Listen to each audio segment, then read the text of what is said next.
जय हिंद प्यारे साथियों, कैसे हैं आप लोग। आशा करता हूं कि अच्छे होंगे।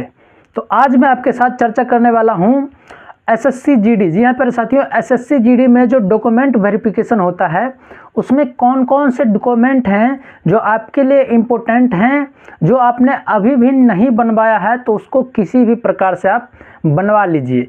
जी हाँ प्यारे साथियों, एसएससी जीडी के डॉक्यूमेंट वेरिफिकेशन के ज़रूरी डॉक्यूमेंट पे मैं चर्चा करने वाला हूँ। साथ ही कुछ जो कॉमन प्रॉब्लम जो मैक्सिमम आदमी के साथ होता है वो कॉमन प्रॉब्लम का भी डिस्कशन आपके साथ करने वाला हूं, तो वीडियो पे बने रहिए। और अभी तक वीडियो को लाइक नहीं किया है तो वीडियो को लाइक करके हमारे चैनल को सब्सक्राइब कर लीजिए ताकि आप आगे के लिए हमसे जुड़ जाए। तो यदि मैं बात करूं एसएससी जीडी के डॉक्यूमेंट वेरिफिकेशन में कौन कौन से डॉक्यूमेंट लगते हैं, तो पहला डॉक्यूमेंट आपका आता है 10th क्लास का मार्कशीट। जी हाँ प्यारे साथियों, 10th क्लास का मार्कशीट जो है वो सबसे इम्पोर्टेंट डॉक्यूमेंट है आपके डॉक्यूमेंट वेरिफिकेशन का। यदि 10th क्लास का मार्कशीट गुम हो गया या फिर कुछ और हो गया तो पक्का आप रिजेक्ट हो जाओगे। तो 10th क्लास का मार्कशीट सबसे इम्पोर्टेंट है।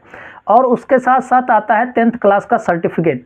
बहुत सारे स्टेट ऐसे हैं जिसमें मार्कशीट और जो सर्टिफिकेट है वो एक ही डॉक्यूमेंट में शामिल है, तो उन स्टेट के लिए सिर्फ एक ही मार्कशीट चाहिए। और जिन स्टेटों में जो है मार्कशीट अलग होता है और सर्टिफिकेट अलग होता है तो उनको दोनों डॉक्यूमेंट की आवश्यकता पड़ेगी। नेक्स्ट आपका है जाति प्रमाण पत्र। जी हाँ प्यारे साथियों, यदि किसी कैटेगरी का आप फायदा उठाना चाहते हैं तो उसका जाति प्रमाण पत्र आपको बनाना पड़ेगा। और साथ ही यदि आप ओबीसी कैटेगरी से बिलोंग करते हैं तो आपको नॉन क्रीमिलियर सर्टिफिकेट यानी कि केंद्र सरकार का ओबीसी सर्टिफिकेट जो है वो बनवाना पड़ेगा आपको। नेक्स्ट यदि मैं बात करूँ, यदि आप ईडब्ल्यूएस का फ़ायदा उठाना चाहते हैं तो आपको ईडब्ल्यूएस सर्टिफिकेट बनवाना पड़ेगा। यानी कि वैसे व्यक्ति जो जनरल कैटेगरी से आते हैं और ईडब्ल्यूएस का फ़ायदा उठाना चाहते हैं तो उन्हें ईडब्ल्यूएस सर्टिफिकेट बनाना पड़ेगा। नेक्स्ट आपका जो डॉक्यूमेंट आता है इंपॉर्टेंट डॉक्यूमेंट वो है रेसिडेंशियल सर्टिफिकेट। जी हाँ प्यारे साथियों, निवास प्रमाण पत्र। बहुत सारे स्टेट ऐसे हैं जहाँ पीआरसी चलती है, तो वो जो जहाँ पीआरसी चलती है वो अपना पीआरसी बनवा लेंगे, और जहाँ जो है आपका निवास प्रमाण पत्र रेसिडेंशियल सर्टिफिकेट चलता है तो वो निवास प्रमाण पत्र अपना बना लेंगे। नेक्स्ट आपका है कि एक आईडी कार्ड, आधार कार्ड के साथ साथ प्यारे साथियों एक और दूसरी आईडी भी साथ ले जाएं, जैसे कि पैन कार्ड हो गया, आपका ड्राइविंग लाइसेंस हो गया, तो वोटर आईडी हो गई। ऐसे प्रकार के एक और आईडी, आधार कार्ड उसके साथ एक दूसरी आईडी भी अपने साथ कैरी करके लेते जाएं अपने डॉक्यूमेंट वेरिफिकेशन में। नेक्स्ट आपका आता है चरित्र प्रमाण पत्र। चरित्र प्रमाण पत्र आपका जो थाना है, आप जिस थाने के अंडर आते हैं उस थाने से आपका चरित्र प्रमाण पत्र बनता है। तो चरित्र प्रमाण पत्र हालांकि बहुत सारे स्टेट में ऑनलाइन बनता है, तो आप ऑनलाइन अप्लाई कर दीजिए, आपके थाने से आपका चरित्र प्रमाण पत्र बन जाएगा। तो चरित्र प्रमाण पत्र साथ में ले जाना आवश्यक है।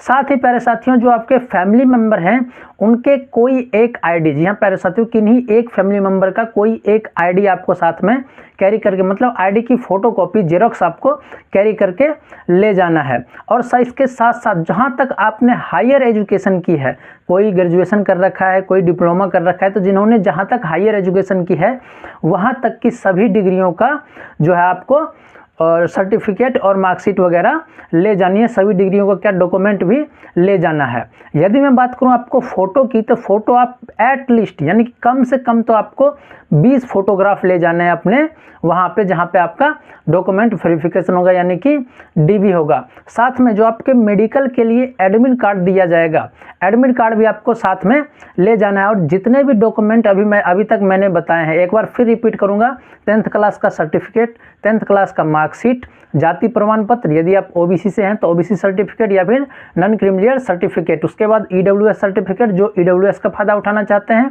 निवास प्रमाण पत्र, आधार कार्ड, आधार कार्ड के साथ एक और आईडी, उसके बाद चरित्र प्रमाण पत्र, किसी फैमिली मेंबर की एक और आईडी, हायर एजुकेशन के सभी डॉक्यूमेंट, साथ में 20 फोटो और एडमिट कार्ड, इन सब की 3 जीरोक्स ले जाना है। जी हाँ प्यारे साथियों, जितने भी डॉक्यूमेंट मैंने बताए हैं सबको 3 कॉपी में ले जाना है। कितने कॉपी में? एटलीस्ट 3 कॉपी में तो ले ही जाना है। अब हम बात कर लेते हैं कॉमन प्रॉब्लम की, जो मैक्सिमम के साथ हो जाता है, मैक्सिमम आदमी के साथ ये प्रॉब्लम सामने आती है। पहला कि जो आपका आधार कार्ड है उसमें जो डाटा है, चाहे वो डेट ऑफ बर्थ हो गया, चाहे वो पिता का नाम हो गया, चाहे अपना नाम हो गया, उसके स्पेलिंग मिस्टेक हो गई या फिर एड्रेस मिस्टेक हो गया, तो आपका जो आधार कार्ड है उसका डाटा आपके जो मार्कशीट है उससे मैच नहीं कर रहा है, तो क्या करें? प्यारे साथियों, जो आपका मार्कशीट है उसके बेसिस पे आप अपने आधार कार्ड का डाटा चेंज करवा सकते हैं। जी हाँ प्यारे साथियों, आपके जो मार्कशीट में डाटा दिया है उसके अनुसार आप अपने आधार कार्ड में डाटा चेंज करवा सकते हैं। तो इस बात का तो सोल्यूशन यहाँ से हो जाता है कि यदि आपके आधार कार्ड और मार्कशीट में डाटा जो है वो मैच नहीं कर रहा है, तो अपने मार्कशीट के अनुसार अपने आधार कार्ड में डाटा मैच करवा सकते हैं, यानी चेंज करवा सकते हैं। दूसरा कॉमन प्रॉब्लम है कि आपने फॉर्म फिलअप करते समय कुछ और डाटा भर दिया और जो आपका मार्कशीट है उसमें कुछ और डाटा है, तो क्या करें? उसके लिए प्यारे साथियों आपको एफिडेविट बनवाना होगा। जी है प्यारे साथियों, एफिडेविट बनवाइए। उसके लिए जहाँ से जो चीज़ में आपको दिक्कत है, चाहे नेम के स्पेलिंग मिस्टेक में हो, चाहे डेट ऑफ बर्थ में हो, तो उसके लिए आपको एफिडेविट बनवाना पड़ेगा।